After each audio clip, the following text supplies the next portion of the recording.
নারীদের নিরাপত্তা নিশ্চিত করা সমাজের খুবই গুরুত্বপূর্ণ দায়িত্ব।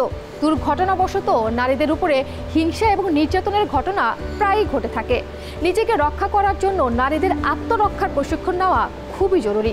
আর এক্ষেত্রে দারুণ উপায় হলো মার্শাল আর্ট। এতে করে নারীরা শারীরিক এবং মানসিকভাবে শক্তিশালী হয়ে উঠতে পারে। তাই তো নারীদেরকে উৎসাহিত করতে হবে, যাতে করে তারা আত্মরক্ষার প্রশিক্ষণ নিয়ে নিরাপত্তা নিশ্চিত করতে পারে।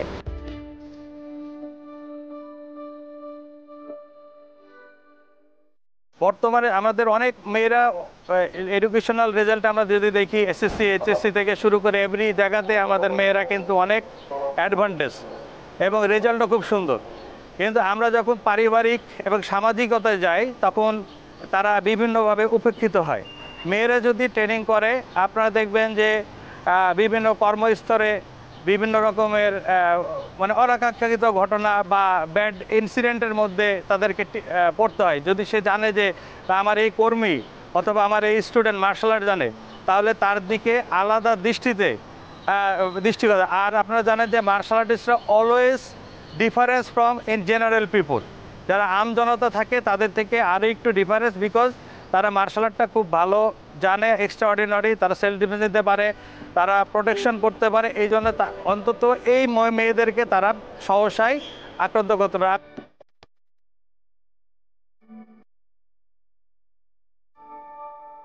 পল্লবীতে দুইটা মেয়ে মার্শাল আর্ট শিখতো, দুই বোন, তাদেরকে প্রতিনিয়ত ইপটিজিং করতো। এবং এই মার্শাল আর্ট জানার পরে তারা একসময় পল্লবী 2009-এর ঘটনা বলছি, সেখান থেকে তারা রেস্কিউ করে এবং 8 জন ইপটিচারে নিয়ে পল্লবী থানাতে তারা সোপর্দ করে। তাই এইটাই মার্শাল আর্টের কারণে সম্ভব হয়েছে। আপনারা দেখেন রেজাল্টও কিন্তু সেম। আমরা এশিয়ান গেমসে দেখেন, সাউথ এশিয়ান চ্যাম্পিয়নশিপে দেখেন, বাংলাদেশ গেমসে দেখেন, প্রত্যেকটা সেক্টরে মেয়েদের অবদান ছেলেদের থেকে এখন বর্তমানে অনেক মানে advantage.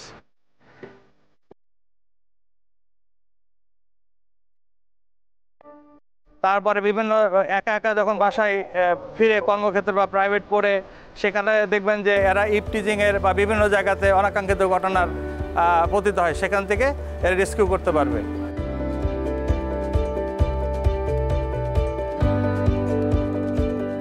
International Pencak silat federation আমাকে বাংলাদেশে প্রসার করার জন্য দায়িত্ব দিয়েছে। আমি মাননীয় উপদেষ্টা এবং ক্রীড়া মন্ত্রণালয়ের কাছে আকুল আবেদন যে এটা যেহেতু অলিম্পিক স্বীকৃত একটা টুর্নামেন্ট এবং মার্শাল আর্ট, এইটাকে আমাদের দেশ যদি স্বীকৃতি দান করে, তাহলে এর মাধ্যমে অনেক মেধা সম্পন্ন অ্যাথলেট তারা ইন্টারন্যাশনাল টুর্নামেন্টে গিয়ে তারা ভালো রেজাল্ট করবে। আমরা গত 19 সালে যেভাবে কোয়ার্টার ফাইনাল পর্যন্ত নিজস্ব পৃষ্ঠপোষকতায় যেভাবে আমরা করেছি, অংশগ্রহণ করেছি, এটা যদি সরকার সহযোগিতা করে আর্থিক এবং স্বীকৃতি দিয়ে, তাহলে আমরা উন্নতি লাভ করতে পারবো মনে করি।